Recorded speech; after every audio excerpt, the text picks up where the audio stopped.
That's good for you. I was just trying to make sure that we're not. Hello. Hey. We're just trying to get our, what is it? The angle. look. Well, Chantel's got that sexy low voice. Oh, let me perk up. I'm trying to make sure that we're not, your beautiful face isn't drowned out by the beautiful seed and bean sign behind you. But it's all good. How you doing, Cindy? I'm good. How's everybody doing? Thursday. We hope you all are off to a productive week. Listen, welcome back to Juice. This is Fresh Talk. We try to keep up with what's the latest that's going on in government, local government, in society, and just culture. We just try to cover whatever comes to our mind. I heard President Trump is coming to Fort Myers in April. You gonna try to hang out? You gonna try to go? No. I saw that. Yeah, President Trump will be in Fort Myers for those of y'all want to spend that cash. You say you coming? He's not coming. Oh, not coming? Yeah, so I would go to that. I would go to that. Oh my God. I would go. I'll be needing to feel stuff. I need to feel what that is all about. A different perspective that is so. I want to know how they say it's harder to hate up close. No, it's for real. They say that. And like I told you in this conversation with these last. You are part of this. Yeah, you are us. You didn't interrupt. Like I've told you before, and you know my history where sometimes recently, I've been invited to speak in front of large Republican crowds, different than myself. And I had the opportunity to have that seat at the table in terms of being a speaker, being a representative, a mouthpiece. But it was quite the exchange, but it's necessary because I get it. Like some people, there's degrees to this. And anytime somebody has the attention of the grasp of people, you have to want to understand that to a certain degree. You have to want to not necessarily learn from it. I know we have that ambition conversation, but it is maybe an ambition of curiosity and of recognizing your own power. Like I said, people say, oh, the Republicans just using you, Chantel. How y'all know I ain't using too? How y'all know I ain't out here building bridges and carrying messages and carrying perspectives and understandings that people do not have and that I want to share with them. So I wouldn't mind being in that space. Cindy's gonna end up dropping me from this network with my Cindy gonna end up dropping me from this big mouth media. Sanctimonious. Meatball Ron. Man, that's so Trump then came for. So you even that right there, that's something y'all got in common. Y'all both can't stand Ron DeSantis, correct? That's an internal power structure. Every time I look at Cindy and we had this Republican conversation, I feel this little glimpse of disappointment in her eyes, and it meets my eyes, and I'm just like, I'm sorry, Cindy. It's okay. I want to know, like, what I get it. Listen, here's the thing. This has always been my line about Trump. It's not big enough for me to like the hearts and minds, and it goes back to the attitude of people. And ultimately, I believe that can shift. I don't look at it as completely political. There's a spiritual aspect to it. There's an emotional aspect to it. There's a social aspect to it. And you are not getting anywhere if you just isolate yourself. That's how I feel. So that's actually, you're touching on so many of the things that people find attractive about Trump. It's a team. You're Team Trump. You're not even Team Republican or Democrat. Yeah, family. It's gang activity. Family. It's for a lot of people to be able to get behind somebody like that and to feel accepted and seen. You better pay attention. That is a message in that, because one thing I'll say about Republicans since I've been paying attention to politics is that they seem much bolder. They seem to carry much more of it. Now, when you bust some of that open with facts and with truth, and they still maintain such a position, then you have to understand, then you have to think, is this just a facade and you just out here just trying to be hateful and divisive and push an agenda? And I think people have to ask themselves that question. I got hope. I got hope for people. I think it's different. I think different people are playing different games. So let me give you an example, because I know who's on that, who's been invited to that meeting too. So it is Mike Thompson, who's the chair of the lead Republican committee. Shout out to Mike Thompson. That's her boo. That is okay. See, now they finna start. I got the Tinder pics though, y'all. Now they finna start a room about me and Mike. Mike, let me give you some insight on who Mike is. Mike is who brought me into such proximity with such different Republican conservative people. But when I think about it, they're not all that different. And that's what leads me to this point that I've arrived at. But Michael Thompson, he said, he called me one day out of the blue, like, how you get my number? But he said, I saw your story on ballot harvesting on fake news media, and I wanted to reach out to you. And we start chit chatting, and he started sharing with me organizations like the America Project and what was all that stuff that they in. And I'm like, okay, it looks real. You can look at it and say, okay, this is different, and we probably don't share the same views. Nevertheless, I was invited to speak at Election Integrity 2.0 in Orlando, Florida. And that is the moment I said, you know what, it confirmed for me, because it's not my first time being I grew up around people who were different than me, but the conversation wasn't on your political views. So it was he helped me understand. He helped me understand nothing. He just invited me to something, and God did the rest. God is doing the rest. But shout out to Michael, because he caught a lot of hell for just endorsing me in my candidacy for Fort Myers City Council. And that's what I'm talking about. So this local journalist took that as an opportunity to say, don't elect Michael Thompson as a Republican chair because he endorsed this girl, Chantel Rhodes, extreme BLM, black. And he's not a journalist. But here's the thing, though. It was so inaccurate, and anyone who truly knows me will and that's what I mean about these labels and pushing somebody to a side, because how wrong were you? You know what I'm saying? Yeah, he doesn't care because he's paid by DeSantis. But that's the thing. He even literally, the quote said one thing, and he changed it and was like, according to Chantel Rhodes, something he said. And I'm like, but the article you just highlighted says something different. And so it's this manipulation. And that's when you can tell people they're getting paid to have an opinion. Yeah.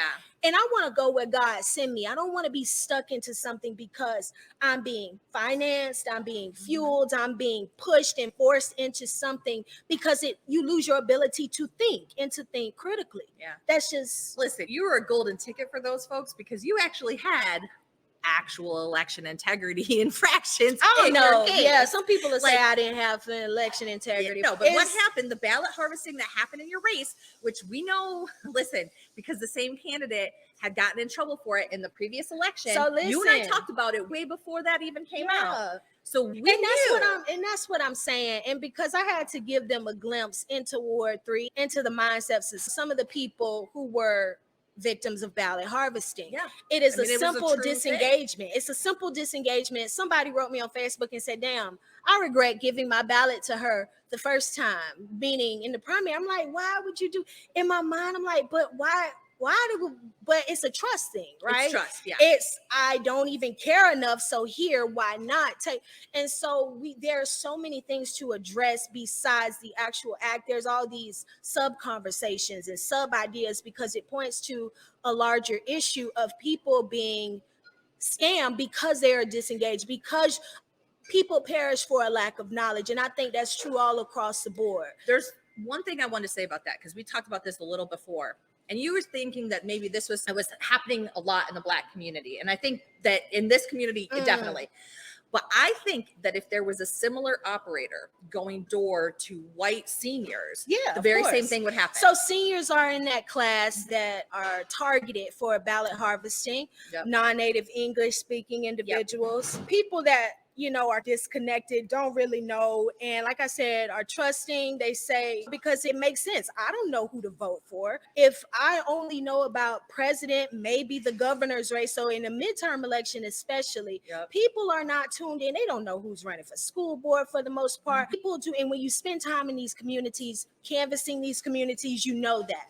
They don't know who the judges are. Even I looked at them judges on my ballot. I'm like, who is these people? I felt that way. You see what I'm saying? And you're in it. I'm the most engaged that I've ever been in my adult life politically. Yeah. It's tough. Okay, but I had to take that perspective and those perspectives to people, because the people that I spoke to hold this idea that Black folk can be lazy, they're welfare queens. And this is something I've been talking about for a few months now, just these stereotypes and these perceptions. And you are voting according to those biases. So somebody has to be able to translate those messages and take those messages, because when you govern people from a variety of political persuasions. Right. And so you have to have that ability to listen and to understand. And so with that being said, if anybody is going to that Trump thing, buy me a ticket and we'll see what's up. So here's the thing. So there's Mike Thompson who's going to be there. Of course. And here's the thing. I've talked with him as well. And as I told you, like, I think he's indifferent. The difference between person and politics are different too. But I actually think that at the local level, we have some folks who are just very involved in their perspective. They're very involved. But I think that the other folks at the different levels are involved on different levels. So also going to that, so there's Trump. So obviously Trump is for Trump and he wants to become president again. And he wants to protect his own ass and his money. Okay. That's Trump's perspective. But we also have going to that rally, Roger Stone. Now, Roger Stone's an interesting fellow, to say the least. He has been, looks like former Vice President Pence. He looks like if Pence was a porn star. What? And like a Why really would you even take it bad there? porn. That is wild. He's like the gross you took that there so easily. Brother of Mike Pence. Anyway, because it's actually just funny to say porn and Mike Pence in the same sentence. Wow. But Roger, he could be. We don't know. They want to see you at this point because they like, who's that voice in the wilderness? Yeah, at least he didn't get killed by his own. But Roger Stone has been a very fascinating political operator since the 70s, you guys. You know that? Like, he was involved in Watergate. All right. So you gotta catch this, like, behind the scenes. He was meeting with the Proud Boys on January 4th in Naples. See, why was they all together Two like of that? them, at least, that have been already indicted on seditious conspiracy and injuring police officers. And I thought that guy was Michael Thompson. When I looked at the paper, didn't he look kind of like Michael Thompson? I said, dang, they done got my boy Michael for being at the January 6th. No, he wasn't. No. It's nice to meet you. Thanks for chatting. It was nice to meet you too. Got some fans here today. That's nice. Thank you. So that's right. So Porno Mike Pence, Roger Stone is going to be at this rally. And then you have Byron Donalds, who's the congressman for 19, and then Greg Steube, who's the congressman for 17. Now, what's interesting about this, of course, it makes sense to have the elected officials there. Greg Steube and Byron Donalds are different folks, too. Greg Steube is not supported by Club for Growth. He's got a much easier run up there, and he can be low-key, to be honest. Byron had to make alliances, and that's why he's a Club for Growth guy. But the thing that's interesting is the relationship between Trump and Roger Stone is close when it needs to be, but far enough away when it doesn't, because the other thing that's in the mix here, Russian oligarch money. Yes. Russian money. Yes. Lord, y'all be taking off. It's pretty wild. Roger Stone can't get this on C-SPAN. No, this is this is that Cindy Banyai juice. No, there's a lot of weird stuff going on in Florida, and it's weirder than you think. Yeah, that's what they say about Florida. And so that's why I think these folks are playing different games. I think folks like Mike Thompson, probably some of the folks that you met at the election integrity conference, that's what they're about. Roger Stone is playing this game that he's been playing since the 70s, which is like moving the players around. So basically, Cindy concerned that I'm finna get caught up with the Russian oligarchs. No, I'm not concerned about that, but it's good to know who the players are and what game you're playing, because not everybody's playing the same game. That's one thing I've definitely learned. The game you playing ain't the game I'm playing. The game I'm playing ain't the game she playing. We all doing something. We all about something. And I'll tell you what, I'm not worried about you at all. Yeah. I don't want to be lying. I don't want to be out here like sneaking and lying and deceiving people about who I am and what I believe in. I've had enough of that in my life, and I've yet stepped out of that, and thank God for it. And I'm learning still to this day, but I really do want to present that vulnerability of that's not so soft, not so hard when it comes to this political line. And that can be challenging for some of my friends, but I found acceptance. Thank you. Because I still see that glimmer of disappointment in your eyes, though. Well, just because I don't want you. So you gonna agree that you disappointed? No, I just don't want you to go like full Trump, because here's the thing. I don't know if I'm gonna go full any human being though. You stay cynical. I ain't with full human being since I was obsessed with Erykah Badu way back in college. Yeah. I was obsessed with Erykah Badu in college. Yeah, I know she's all the words. obsessible. Yeah, she's easily obsessible. But anyway, so yeah, it's because here it is. I get it. Like I get the allure. I really do. Like you have to understand too. I grew up listening to Rush Limbaugh. Like I get that strongness. And when things are uncertain, people are drawn to strength. Yeah, people are drawn to strength, and that's what it boils down to. So learn the lesson and address the strength and get strong yourself. There's BS in every party, there's glimmers of hope in every party, and get your strength on. That's what this is all about, that empowerment piece, because why not live hard, go hard? But that's another story. But you want to live for real, you better hang around me and Cindy. That is true. People are drawn to strength. You better get you somebody strong. And listen, this is one of the big criticisms of the Democratic Party, especially from the middle. Party seemed weak. It seemed fake. It seems like, and it seems emotional, and without really just getting serious, recognizing the law for what it is, addressing the law. It can be very whiny, at least from people that I've been around. It can seem very entitled, and it doesn't seem graceful. And then they make it seem as though no progress has been made and this is the worst place to live. Let me tell you, I'm about to embark on my 35th country, and I can truly say, bro, you think it's sweet all over the world? Absolutely not. Like when it comes to our rights and privileges, and I know you can speak to this in the way we're able to enjoy life and live. And so get in the ball game, but stop all this whining and crying and stuff. Get you some strength. Yeah. And wow, you got me beat. I'm only at 27. Oh, I had to Pakistan with me in 3 weeks. I think we can get visa on arrival. Girl, I got these kids. Your kids. All right. So listen, cool. But so traveling, we really do. And I know that. Like I want to teach about the government, right? Yeah. And the thing is, I go, look, we actually have an amazing system. We have room for a lot of people. And yes, if you go to other countries, there are not that many countries that have the same rights as we do here. They're not as many countries that have the same amount of economic development that we have here. But I do understand what comes along with that is wickedness in high places. And so you have to challenge, you have to push, you have to resist, you have to fight back. But you got to do it in such a way where you are using the law, you are supported by the law, you're supported by academics and legislation, and you know what direction to go in. You're not just out here but that's the balance that I think needs to be restored to politics. It needs to have a seriousness to it that I don't think oftentimes it does. People take politics these days for a joke, and what you're taking for a joke is government. What you taking for a joke is how people choose to live. But if your elected officials are being a joke, so I don't know. But that's why I get more concerned about the games that people are playing, right? Because I'm a policy wonk through and through. That's how I know all this stuff, because I want to know how the back end of the government is working, because I want it to work.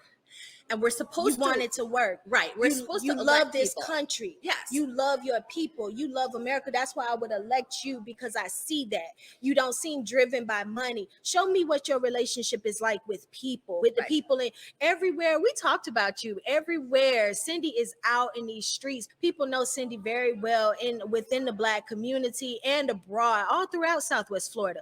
We came in here tonight to Seed and Bean, and Cindy, this man was like, "I know you. Didn't you run for office?" That's impact. It's not just her face, it's what you stand for. And one thing about it, you're a people person. Kudos to you for that.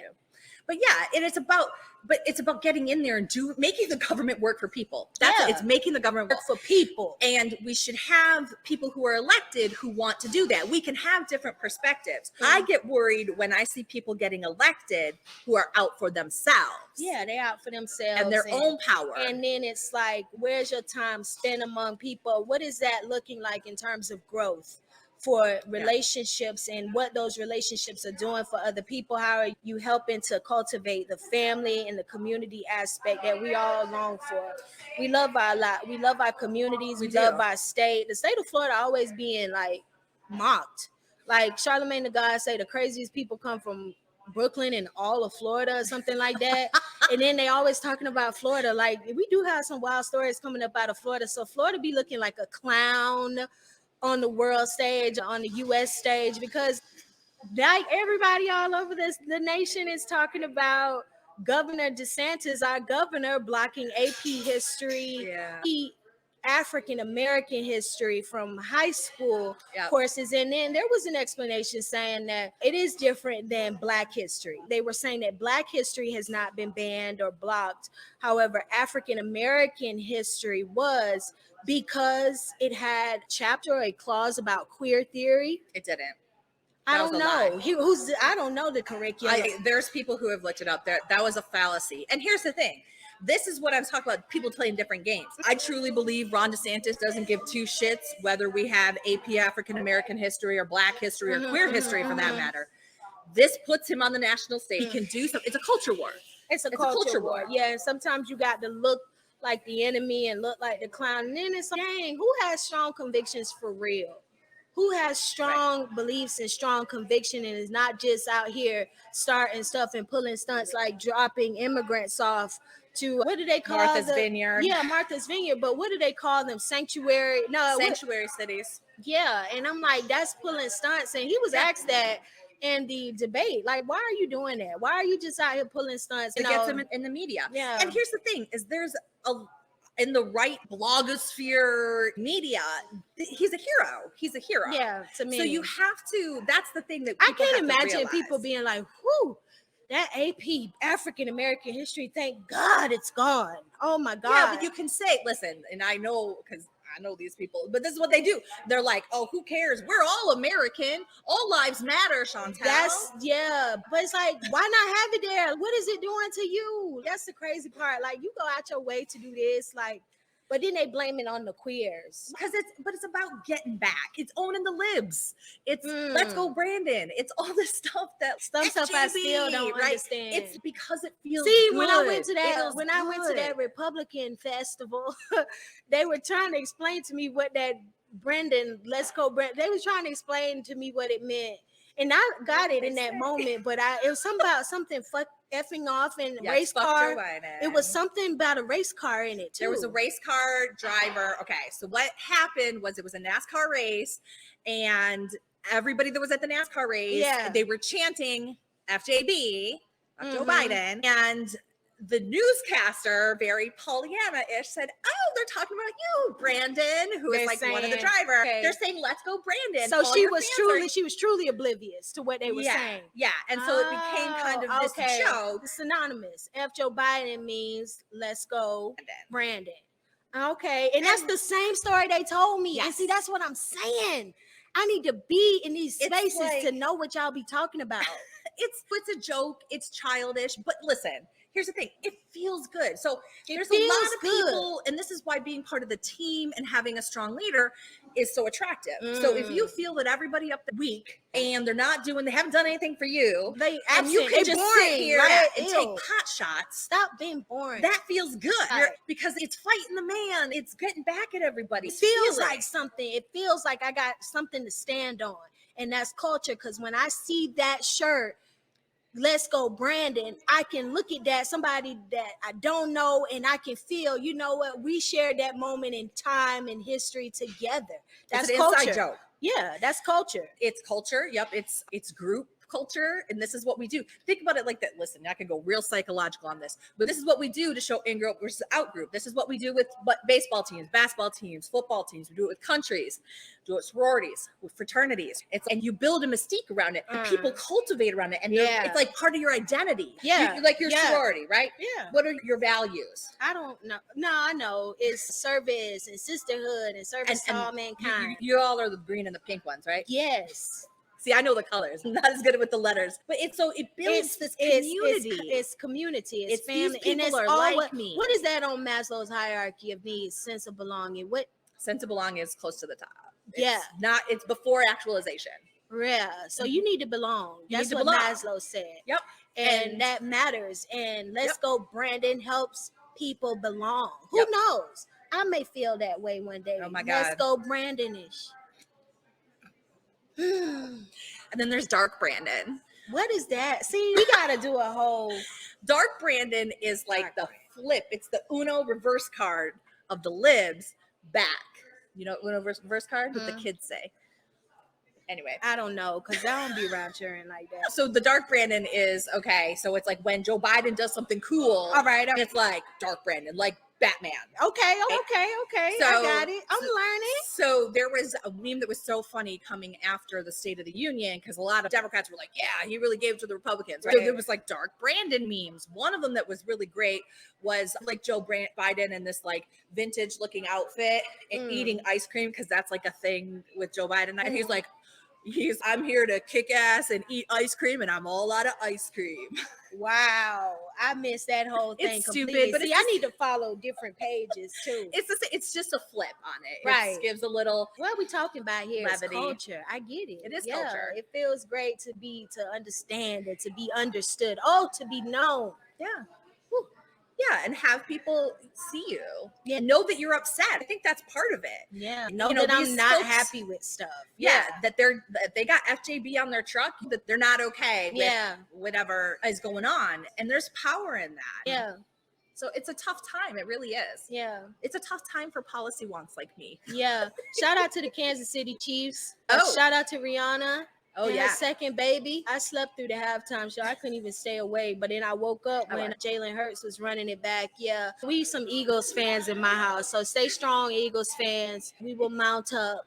I'm a Lions fan. So I was like, everybody as just Eagles have fun. again. Yeah, just have fun because your team ain't never. My team was never gonna go. Somebody said that. Wow, Rihanna baby made it to the Super Bowl before Lions. That's crazy. Wow. Anyway, you all, we are getting ready to bring this show to an end, but we can do this all night. Me and Cindy can talk. It's good though. But I be talking so much, I get hungry. Yeah. And so we hope that you all have great evening. And shout out to the city of Fort Myers. Shout out to Juice Fresh Talk Podcast. Shout out to Big Mouth Media and everybody that's Seed and Bean. Shout out to Seed and Bean. Seed and Bean hosts us and gives us a place of warmth and compassion and intellectual conversations and lavender cappuccinos and stuff. Ooh, it's amazing. Got some love for that. Good. Shout out to our community. We feel the love all throughout this place every time we come. So yeah, shout out to Cindy. Join us. Yeah, come and join us. Shout out to Chantel. Who the hell is Chanel? See, that's the stuff I be talking about. I missed one little episode with you. Get your name. And then now I'm Chanel. My mouth is just getting tired because I taught 2 classes today too. I've been talking all day long. But shout out to Chantel because these are tough things like to talk about. And then to understand. It's okay. You just need to be understood and understand. Get out there. True. So thanks for joining us. Make sure you catch the recorded episode. We're going to have a little clip of it. It's going to go out on our audio. If you haven't subscribed to the podcast yet, you can listen to it on Big and you Mouth can set Media. it up where alerts come to your phone. Because I know one of my favorite platforms to listen to podcasts is Spotify. We have it on Spotify. Listen, just download the Spotify app if you use Android, or I have an iPhone, but I don't use Apple Music. I use the iPhone. I use Tidal. Tidal lets me down on the podcast, but then Spotify builds me right back up. But we're also on, we're on Audible. We are on Google. Okay, we are on Apple. You can go directly to our webpage. Now, here's the cool thing. If you get a subscription on bigmouthmediafl.com for Juice. So not only you're going to help us, right, keep the lights on quite literally here. Keep the microphones on. Get a new microphone because we've had so much trouble. But that you're going to see the full episodes, right? So you'll see the full video episodes and you'll get all the whole content when we do special things like interview with the mayor, like when Chantel goes to meet her dream boy Trump. You're gonna get to see it. Oh my God! Don't nobody care about Trump like that. I just you don't get want what to I'm go saying. hard. Though. You're gonna get that special content. You're Don't gonna see the whole thing, and you get to help independent media like us. We just come trying to keep it real. We trying to bring you that juice, that fresh talk, healthy, on point. We want to be accurate with our learning, with our understanding. Hit us up, be a guest on the show, get us stirred up, get our mental stimulated so we can understand and be true thinkers and true contemplators on Juice Good Fresh night. Talk. Thanks everybody. Bye bye.